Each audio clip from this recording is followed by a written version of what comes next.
So I'll call a meeting to order and roll call, Michael Pratt and Richard Smith and Gar Morris, Sandy Bodmer Turner, Here. and Harrison, Here, there, whatever. Denny Hall. Here. Sue Philbrick is not here, and Sarah Melish is not here either. But Denny said he was here. So. He's here. Oh, that's great. Denny's He found here. a way to get it. He's here. Okay, first item on the agenda is acknowledgement of receipt of correspondence. Gail, what have we got? Whatever I had, I forwarded to everybody, and I'm sorry I didn't make a list. Well, okay, let's see, I'm recalling notes from Miss Iavani? Miss Giovanni and Liz Colbert. Yes. They both submitted something. I'm sorry. That's okay. I don't think there was anything else. Not that I'm aware of. Okay, the next item on the agenda is an updated schedule. I sent one out to everybody. It is, of course, as we go further out, it gets more tentative, but at least it's a series of events that are going to be happening over the next several months. So I don't know if anybody has any questions or concerns or comments about it. No, it's nice to see the list of done. Yes. I'll be, before every meeting, I'll send out a revised schedule, try to update the dates accordingly. Okay. The next thing is the questions that I had posed back in September for the task force to keep in mind as we move along. Some of you have drafted responses to these questions, which is helpful and interesting. I don't think it's anything that has to get done right away. And we're certainly free to change our answers as we go along. I don't know if anyone wants to add any questions to this. That would be perfectly acceptable also. Would you prefer us to just forward them to, I haven't forwarded mine to you yet. Would it be better use of our time if I just do that? Well, I think you have to send it to Gail and she can distribute it to everybody. Oh, okay. I think that's probably the way to do it.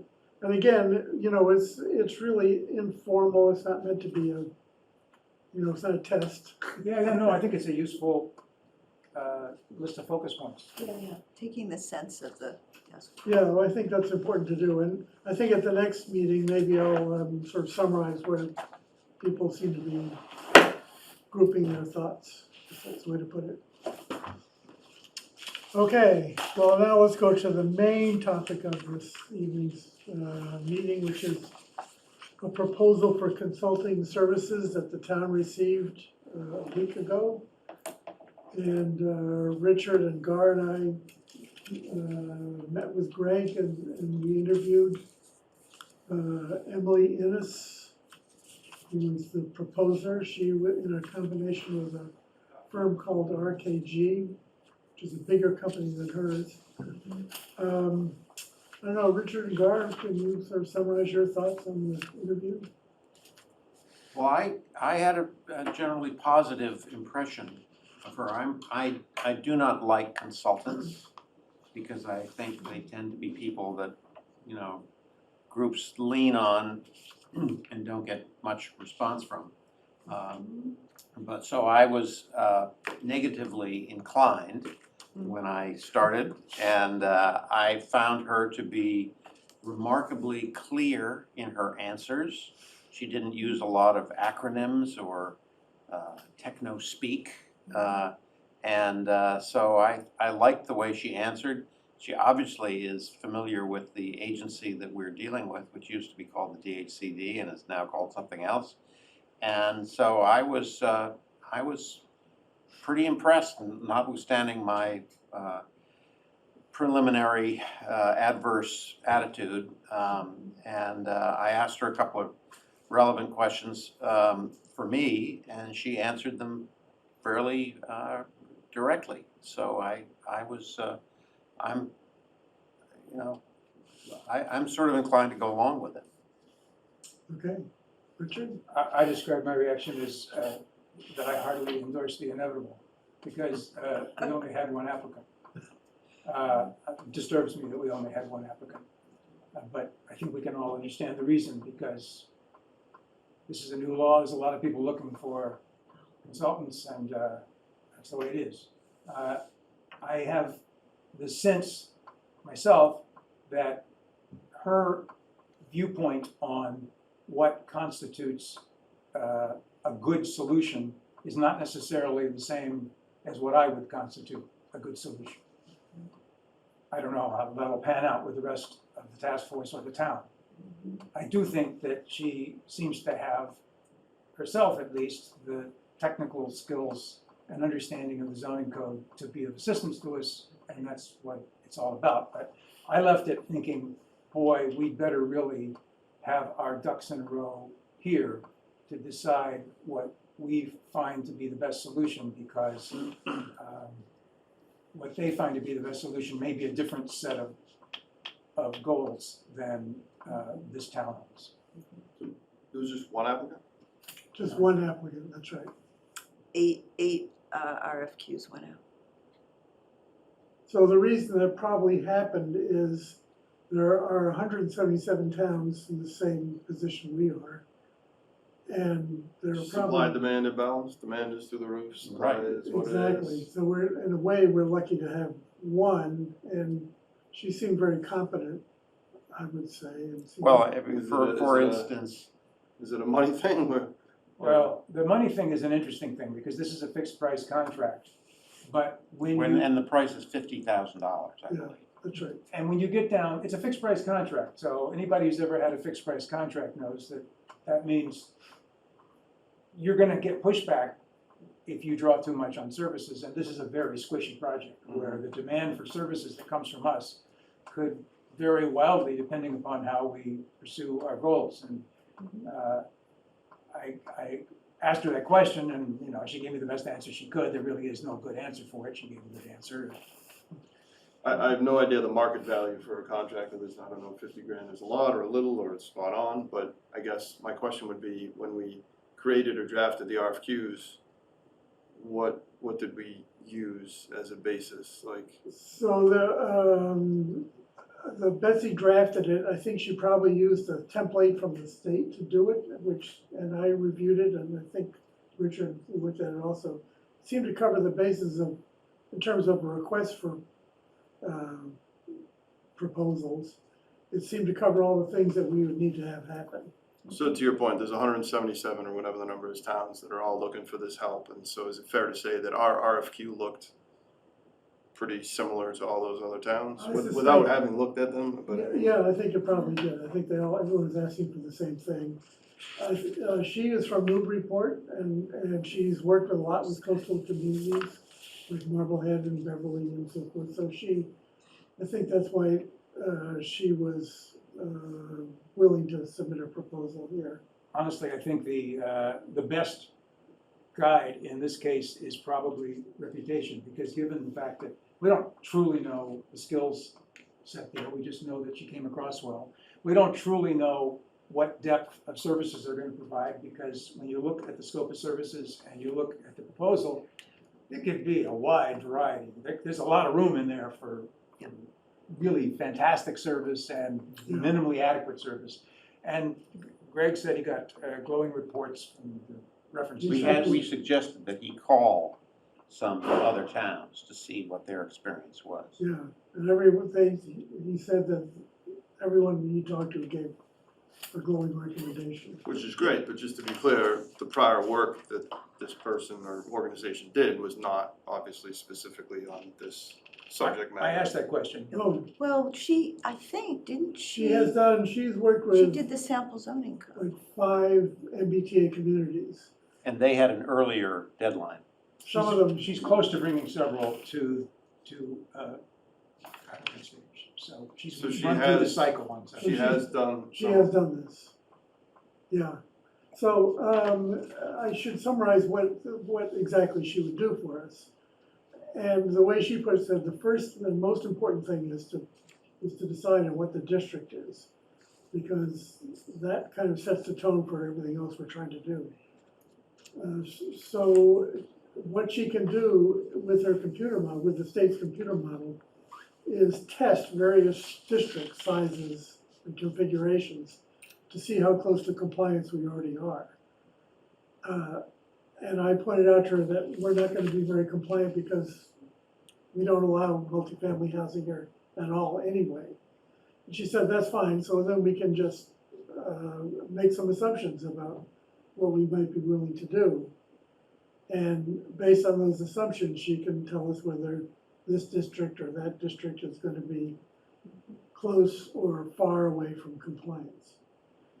Well, the compliance model requires that you select an area from the map, and that you then answer a whole series of questions, including what your setbacks are, whether you allow zoning, Coverage. whether you, how many parking spaces you allow, and so forth. We can do all of that, Yeah, and what it's gonna tell us is we're not close. that's probably what's gonna tell us, but it will tell us that if we do something in the LCD, that's one thing, whereas if we do it in the downtown, it's gonna be something else. I know it's beating a dead horse, but when you say we're not compliant because we don't allow multifamily housing, that's that whole 5 parking spaces thing, right? That's part of it, but it's, I mean, in general, in the downtown, you're allowed to convert a single-family house to a 3-family. So that technically complies, but that's a rare instance, and, you know, we're talking about parcel sizes of 10 acres down to 3,000 square feet. So it's, if you were just to say a 3-family house on a 6,000 square foot lot, well, yeah, there might be 10. I thought it was more technically we comply, but practically it doesn't work simply because Yes. the size of a lot of these lots Yeah, would not allow. That's what I would fi- say. I have consistently disagreed with this. The zoning for the general district requires 5 parking spaces for a 3-family. If it requires 5 spaces for a 3-family, then it requires 5 spaces for a 3-family. It would take a zoning change Yes. for it That's to go to correct. 3-family. You could make a zoning change anywhere, so what's different about that zoning change? So that's why I really take issue with that idea that we gloss over and say the general district allows 3 families. But we So you're do saying, have, I don't know what you're saying, you're saying it's technically compliant or technically not, or? I'm saying that if you were to feed into that model, and we'll find out soon enough, if you were to feed into that model, 3 families in the general district are 5 allowed, parking and spaces. they require 5 parking spaces, You wouldn't it's be- not gonna come close, because there's not enough land. But I have a building that has 7 residential units and 7 parking spaces. It was built before there was any zoning, Mm-hmm. and nobody's called me up and said, you gotta tear your building And down, Gar, obviously. but Gar, it's irrelevant to this I process. know. Yeah. Thank you. Well, So let me go on with what her scope of services would be. So one would be to help us figure out what the districts are gonna be. The second thing she can do is help us actually write the zoning code, the language, because that's what she does, to do all the things we want it to do. We can include design controls, height restrictions, parking requirements, all that she can put into the proper language so we get a bylaw out of it. The third thing that she's very good at doing is engaging with the community. She's used to dealing with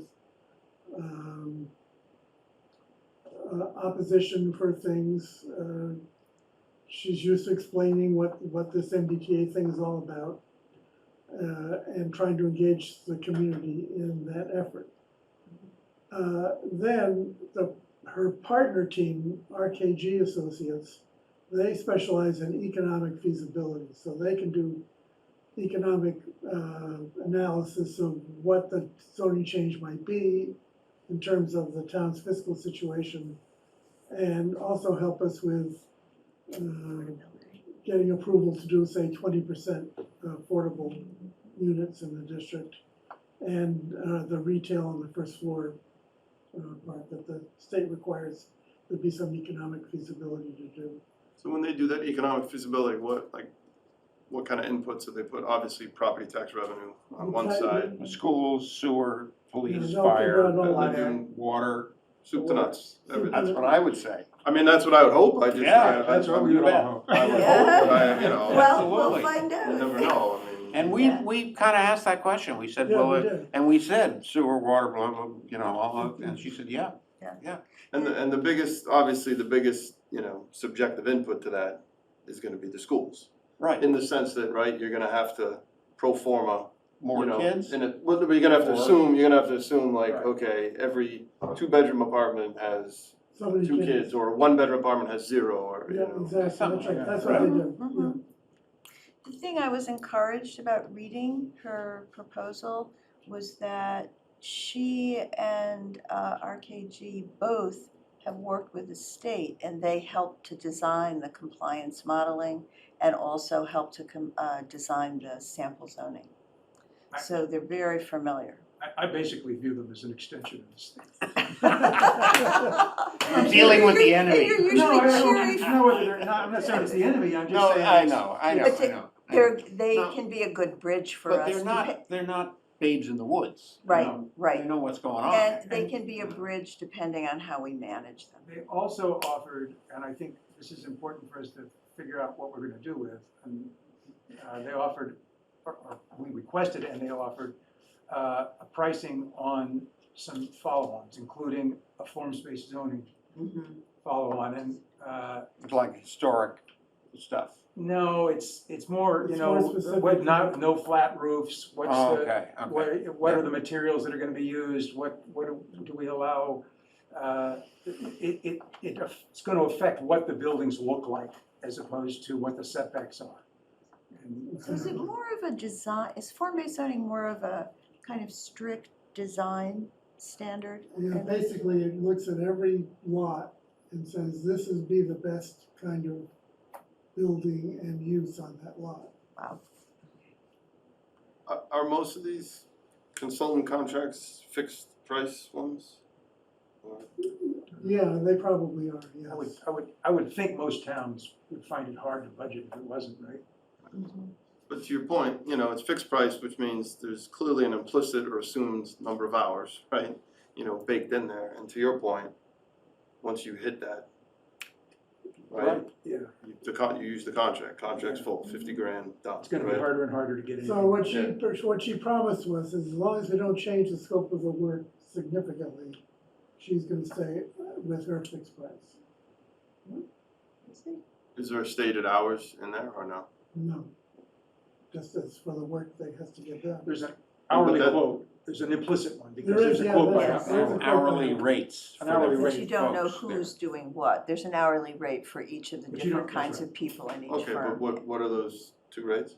They're Well, There's- it's in the proposal, but I mean, I think it was $200 and It's $150 around 200 bucks per or something unit. for the associates or something. Yeah. It's kind of in that, it wasn't like $800 an hour. Yeah, no, I was gonna pull 200 out of thin air if I didn't Yeah, have Well, the good, number to you use. did good. I think that's about where it was, something like that. That was the top. That was top. 225 and 250 were for the It didn't, principals. So if I use 200, which sounds like I'm rounding down. Well, then five. there's 100, 125, 170 For the- for for other, the- for the staff. little Right, so- workeries. 200, right? Mhm. So 5 times 200 is 1,000, 50,000, right? So 50 times 5, so 250 hours. It's not a lot of hours. No, I wouldn't, On the other hand, if these people don't know what they're talking about, I guess my point is, they ought to know a lot of stuff anyway, that they don't have to use hours to figure out. Like, they ought to know the model like this, because they wrote it. Right. So if they charge us, 12 hours, read model, I'd go, wait a minute, you know what I mean? Mhm. So, I mean, at least we're dealing with somebody who has told us they know what they're doing. So, I had the feeling that maybe I'm completely wrong, that she thinks she can help us within that envelope. That was sort of, What- it's probably in here as well, but what are some of the other towns that she's worked on? 48? So let's see if I can remember the. Littleton, I'll leave it. Middleton, Marblehead, Amesbury, Methuen, Arlington, where's the Yeah, they're in list? the proposal. These are all 48, wow. Yeah, everybody who, So some towns had a much earlier deadline? Yeah, if they had a subway stop, they had to do it at the end of this year. we got a lighter task because it's commuter rail. And I was just hearing those towns and none of them, other than maybe Arlington, has a subway stop. There was Somerville, I think was one. But like, Amesbury, Oh, yeah. They're a commuter rail, they're commuter rail, not subway. yeah. Gotta put my hand up. Yes, Gail. Cohasset was one of her towns, Shirley was one of her towns. No, I don't think either one of those have subways. Right, No. exactly, I mean, the only subway Subway, towns are sure. maybe, I'm not even sure, I don't even think Arlington, but Somerville, yes, of course. But Yeah, Arlington has the Alewife Folk Station, which is the end of the railroad. I think it's technically Cambridge, but yeah, Yeah, it could be. I don't think she was saying, hire me because I've dealt with these towns that have subway stops. She was just giving that as an example of. I think Littleton has already completed their compliance, even though they're a railroad town. Yeah, she mentioned that some towns have moved right ahead and done, because it was easy for them. I also asked her to what extent towns had done their own designation of areas before we went to her. And she indicated that to a good extent they have. Some certainly have, some, she said, were clueless and Right. Right. starting from scratch, so. So the work you've done though is very useful. Yeah, Yes. yeah, I Gives us a think so. big head Yes. start. So the other thing that's problematic for us is we don't have a town planner. So we're gonna have to rely more heavily on Greg and on his consultants to provide us with the information we need to be able to make good decisions. What's the status there? Like, I know that's leaving, but Betsy's left, and Greg had made an offer apparently to another person who turned it down because she wanted more money, I believe. no, I know that as well, but So now what's he's, the plan B or C? so he's going back out. He's gonna look for a short-term consultant, interim planner again. He's got lots of different things he's trying out. But in the meantime, we're left to our own devices here. Yeah, Betsy, I think Betsy said she might be able to come back in 6 or 8 weeks, but still, it's gonna be a lot of water over the dam by then.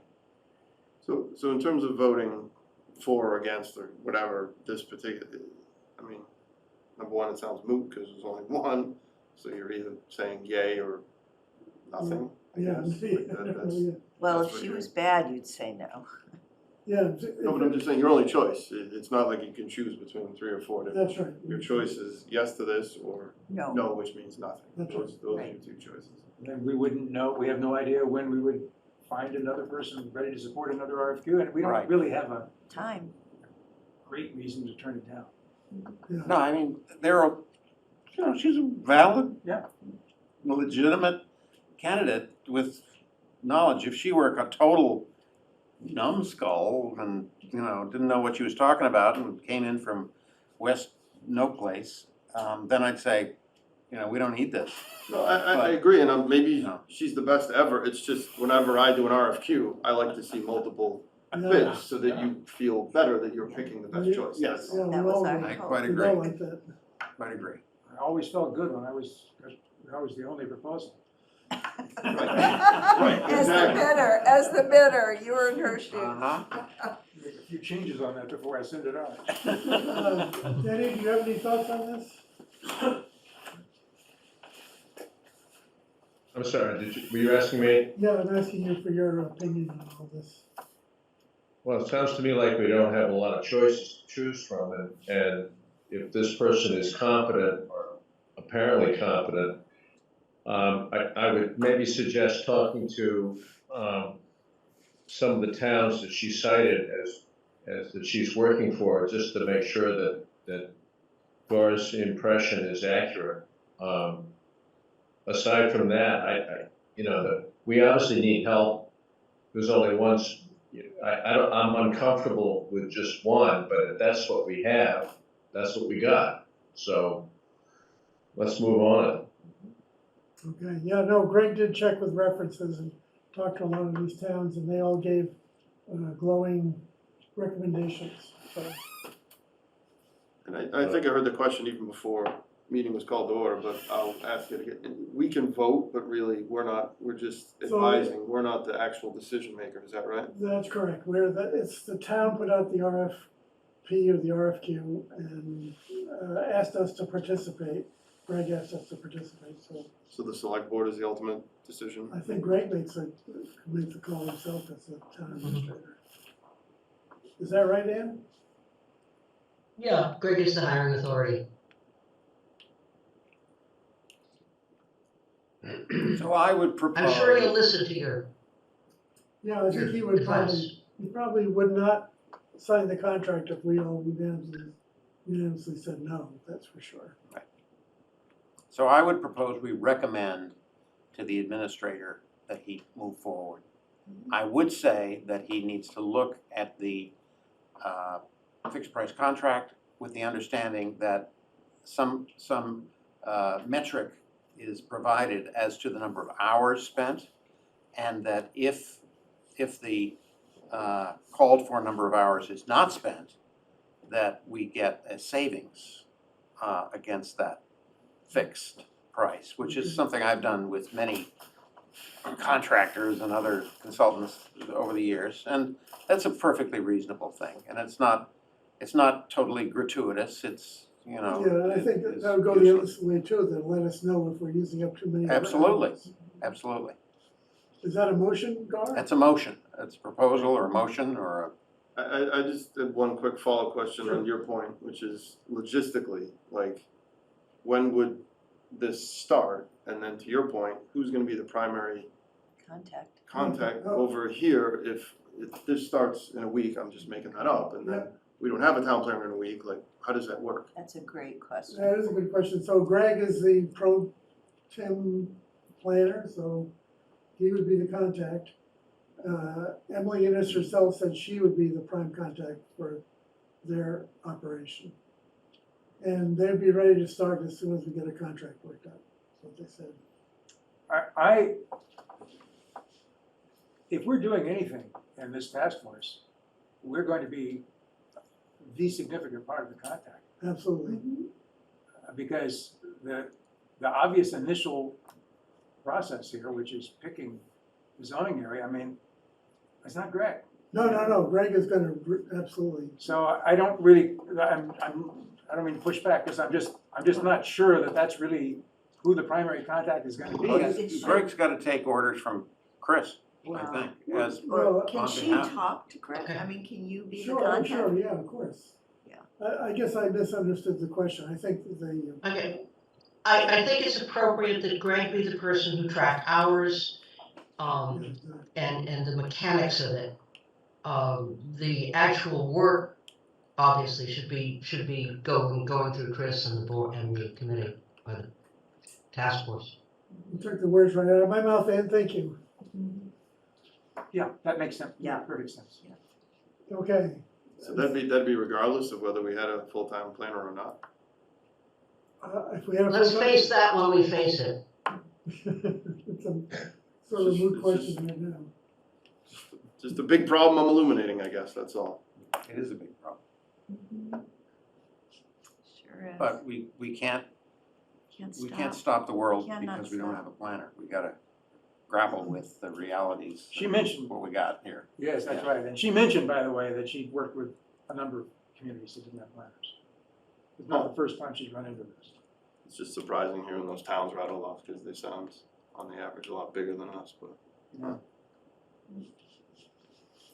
Okay, so Garth made a motion. Second, Any discussion on this? Further Could I discussion? just hear the motion again? I move that we recommend to the administrator that he move forward in enlisting or putting Innis and RKG, you know, on the contract, moving ahead with it. Okay. Aye, All right, thank you. should we take a vote? All in favor? Aye. Aye. Looks like it's Anne unanimous. says yes. It's unanimous. All right. Okay. So the next thing on the agenda is the community forum to be held on Saturday at 10 o'clock. I had a meeting with Tiffany yesterday. We went over how we hope this will work. The weather is supposed to be okay in the morning. So what's going to happen is there'll be some chairs set out in front of town hall. There'll be coffee and pastries served. There'll be some posters that kind of explain some of these things. There'll be handouts of the frequently asked questions document that people can take with them. I'm going to give a brief talk, introduce members of the task force, talk about what our mission is. Then it'll be open for questions and answers from the public, and I'm gonna hope all of you can participate in that. And then I'd like to take people on a little walking tour of downtown so they can, I thought we'd start off by walking down Elm Street and looking at Sawmill Circle and Powder House Lane, and then walking down Central Street to look at the property at Union Street. And then maybe past your place, Garth, people are still walking with us. And then down to 12 Summer Street as an example of the kinds of design that we're hoping we can instill here. Yeah, it sounds good. Tiffany has some big boards, Yeah, right? she does some- Maps and stuff. That look- Yeah, she does. I hope we have a turnout. Well, if we don't, that'll be instructive also. Yeah, Yeah, well, yeah. I mean, I think that a lot of people show up at town meetings and say, why wasn't I ever told about this? You know, I'm being asked to vote, nobody ever told me about this. We gotta make an effort to say, come on. Well, where and how did we notify the town? So it's on social media, it's in the Cricket, it's Social media, the Manchester Facebook Manchester page? Facebook page, It went out with the tide, went out with the tide. so to speak. Yeah, Yeah, so hopefully people know about it. yeah. I don't know, was it in the bill insert? Yeah, it was. It yeah. was, so, yeah, so everybody got a notice. Everybody who pays taxes. Yes. Yeah, and doesn't have a mortgage that has an escrow. Oh, where the bill goes to the bank. Oh, Yeah. yeah. Well, that's interesting. Which is So most maybe- everybody. Maybe we'll get some bankers to show up. That was a joke, sorry. Well, I would just express again my hope that we do not make too big an effort to make light of the impact of this. Absolutely. Yeah, I agree. I think that's very much the wrong tack for us to take right now. Better to have people surprised to the upside than the down. Sure, it's gonna be a heavy lift for the town, there's no Yep. question. Yep. I am, I'm particularly concerned every time I hear someone, and that included Emily, repeat this line that it's just zoning, we don't have to build anything. Just because you zone it doesn't mean it won't get built. I really don't like that line of argument because I think it is inherently deceptive. I agree 100%. Like, that's to me, in economics, you talk about the $20 bill on the sidewalk, and in theory, no one can pick it up. But the reality is, Someone's the gonna. first person that walks by picks it up, right? Like, I mean, that's, you know. Yeah, I mean, the trick is to, I think, get clear what the notion of capacity means and what it may imply in the future. And I think there is an alarmist, we have to build 555 new units, smack on, people are gonna be smashing down houses. And that's one side, and then the other side is the happy little, oh, everything's okay. So I think we have to give people the facts of what the zoning means and chart a clear course. And just say, there's some things we don't know right now too. I certainly think you're right that we have to give everybody the facts. That really is important. Yep. However, I don't think those are the two sides. I think a lot of people understand that this is a zoning change and that, we're not just building units. People are going to be concerned about changes to their neighborhood. That's what they're going to be concerned about. And we should just be very I think, very humble in that, in the sense that we're forced to make these changes. And there are gonna be some people that are affected in a negative way. It's gonna happen. We can't avoid it. And we should just, I think, be careful to keep that in mind. Yeah, I think you're right. It's also true that if we don't do anything, people are gonna be affected. I'm not trying to be gloom and doom, and I'm not trying, we all wanna do our job, and we all wanna do the best job. Yeah. But I just wanna keep tamping down, statements that make it seem like, statements like, are we already in compliance? The answer You is can't no. say things like that. No. No, I agree 100%. I take issue with that same sentence, which says, just because it permits the building of X number, doesn't mean it's gonna happen. It's like, well, realistically, it probably will, right? I mean, developers are, for-profit entities, and if they run the numbers, and that's what they're gonna do, right? I mean, that's what developers do. I mean, Yeah, no, I think we have to expect we zone it, eventually it'll happen. yeah, I don't think that's fear-mongering. I think that's being just May not fair and happen tomorrow, honest. but it'll happen sometime. That's just being fair and honest and realistic. That's not being fear-mongering. No, I think the fear mongering is to say, we need 555 new units in town, and that's not a fact. So that statement we could say is wrong also. Yeah, the 555 units is totally confusing. It's much simpler to say, we have to zone 17 acres inside the circle for up to 15 units of housing per acre by right, because that's what the Yeah. law Right. says. The Right. 500 unit thing just drives me crazy. It immediately takes people to thinking about the units that are already there, which are irrelevant. Or it takes people to thinking about it's all gonna be new. So Yeah, it's, that too. both places are bad. I think the most important thing to get across to people is that we understand and are gonna be doing our darndest to basically kind of keep a lid on things to the extent it's possible and to preserve the character of the village. I mean, that's kind of the number one job. And that is gonna be difficult. But still, that's what we're trying to do. I take your point. If the 500 and whatever number is not the the precise number, I mean, in my brain, it's an estimate for sure, but there is a number that then, that company is gonna do the economic analysis, they're gonna need a number of units, right? Now, whether it's a perfectly scientific number, which of course it's not, but you know what I mean, they're gonna need a number to then back into all their assumptions. No, but the point is that if there are 400 existing units in this district, and if the capacity has to be 555, that means we have the added units to be allowed are only 155. It's a good point, Chris, and it brings us to another point, I think, which is that we are going to know at some point exactly how many new units we're introducing. Yes, We're going to know that. yeah, we will. But we don't right now. We don't have any idea. We Well, have no some idea. We don't really know. We have some idea because we know the existing density of the town. Yeah, I could tell you, but I'm not going to. I know approximately how many it's going to be. Just because I know what the density of the areas are.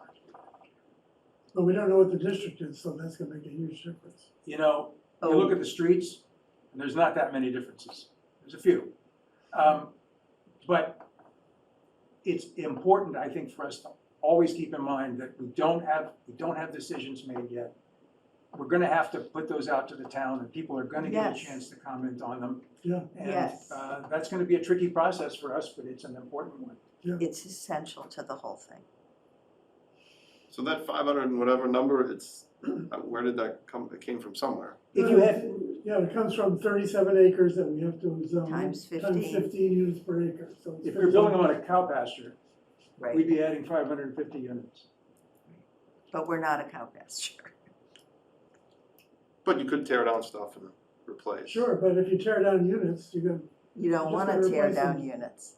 you're just gonna replace it with another unit. I mean, the way you get to the number of units we're gonna build is you look at whatever area you've zoned, you count up the units that are already there, and then you subtract it from 551. There's also a question was raised in the meeting we had earlier today, which we don't have the answer on, which is whether or not we can average the areas outside the half mile with the areas inside the half mile, which is a huge question. That is a huge question. Yeah, I think you What can, did she as long say? as, I think as long as the overall density, the whole thing is 15 units per acre. That is when we chase that down, that's going to tell us, that is a huge change. Yeah, yeah, Well, in terms of giving us the flexibility we'd like to have. sure, and we can even zone Right. things more dense outside the downtown. Well, that would be the point. I mean, it would mean that you have that option. Alright, so I'll throw the 500 whatever number out the window, cause like you said, that only would matter if we're doing it on cow pasture. So, if I had to do bookends, it's gonna be somewhere between like, I don't know, 100 and 400, given the math, like you're saying, or you look at the existing and, I think it's gonna be less than half of that number.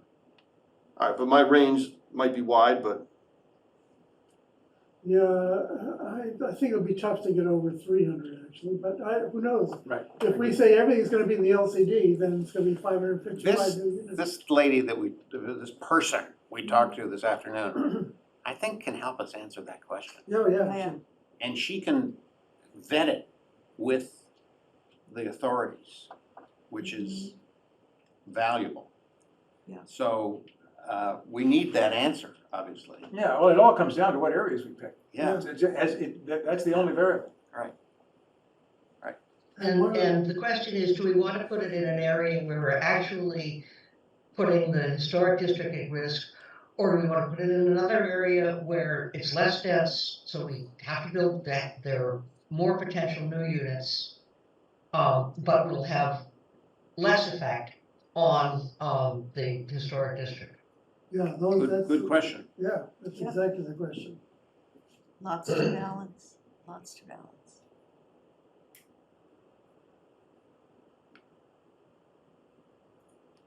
Okay.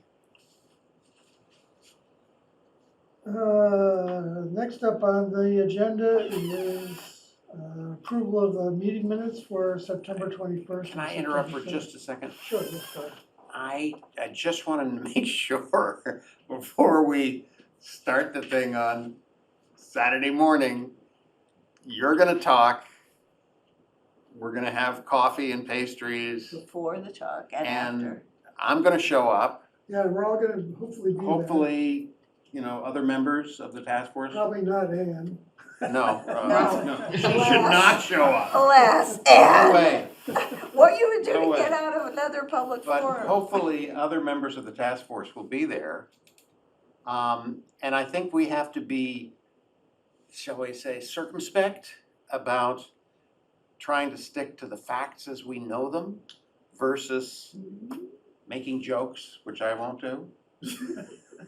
Or, sort of trying to envision or imagine or We're not there set yet. people's minds at ease or set people's minds in high anxiety or anything like that, just to try to be saying, hey, we're here, we all have the same intent, which is to protect our town and to follow the law as well as we can. Yeah, And we're using the resources available to us and to I do think the that. walking part is important to show people that even though Elm Street is not at 15 units per acre, it's an example of higher density than Right, most people Right. have in their neighborhoods, and it doesn't look bad, Right. it looks fine. right. Does anyone know what the density of Fieldhouse Square is? Oh, that's a good question. I'm sure Richard does.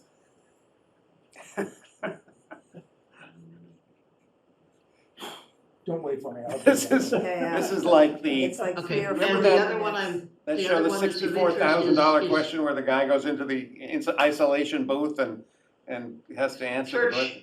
Yeah, On Church Street, there's another, Yep, there's another cluster. nice cluster. I mean, Those are places Morse that look like Manchester. Morse court. Morse Morse Court Court. also, Morse Court has a lot of, So Gar's house, for example, has got a density of 91 units in it. yeah, 91 units per acre. It's not that bad. he's holding down his, he's doing his part. Yeah. I can But I have don't my think tenants come out and say how comfortable it is in there. The question is, I how do think- you zone to preserve that? That's right. That's the question.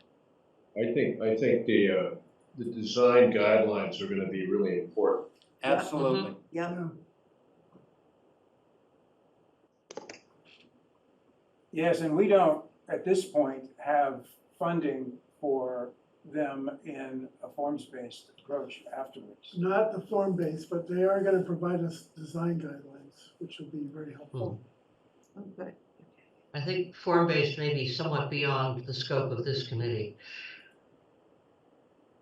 But maybe, there may be some hybrid, we might be able to mix in some form-based into it if we feel it's appropriate later on.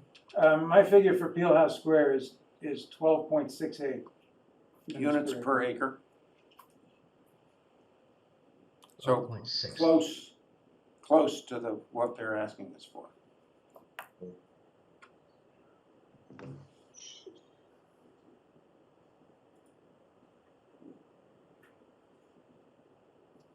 Okay, moving on to the approval of meeting minutes. We have two sets of minutes. There was September 7th, which we didn't approve last time because of An edit. some corrected edit. Can I get a motion to approve those minutes? So moved. Second. Second, In favor? I'm gonna abstain because I wasn't there. Aye. Aye. Okay, Anne says yes. so, everyone except me, I'm abstaining. Approval of the minutes of September 21st, our last meeting. I'm abstaining because I wasn't there. Okay, I'll move to approve. Second. okay, all in favor? Aye. Aye. Anne says yes. Okay. So now I'm gonna open the meeting up for public comment. Any questions from, oh, Sarah Melish is here. Sarah, Oh, my gosh. were you here for the whole time? No, sorry, I was thinking 7:30, I just got through dinner with my mother. Oh, a good excuse. So just to let you know that we did get one proposal for consulting services. Yeah, I looked at that. Okay, and Gar and Richard and I met with Greg Fetterspiel, we interviewed Emily, and we thought she did a pretty good job with the interview, so, Oh, good. I like the fact that they were gonna do a financial review. yeah. Mhm. Yeah. Yeah. So we've recommended that Greg hire the firm and get started. Great. Okay, any public comment? Is anyone there? Okay, hearing none?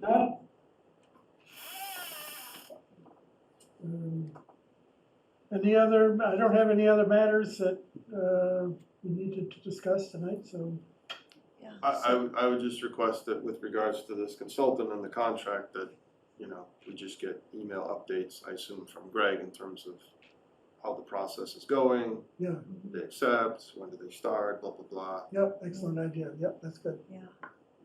Do we want to try and give the start date's a really important idea. Do we want to try and ask for a goal there? I think we asked them to start as soon as possible. Yeah. And she said she would, as soon as they Good. got the contract. That's great. Okay, I move we adjourn. second for that, Second. all in favor? Aye. Meeting adjourned, thank you all very much.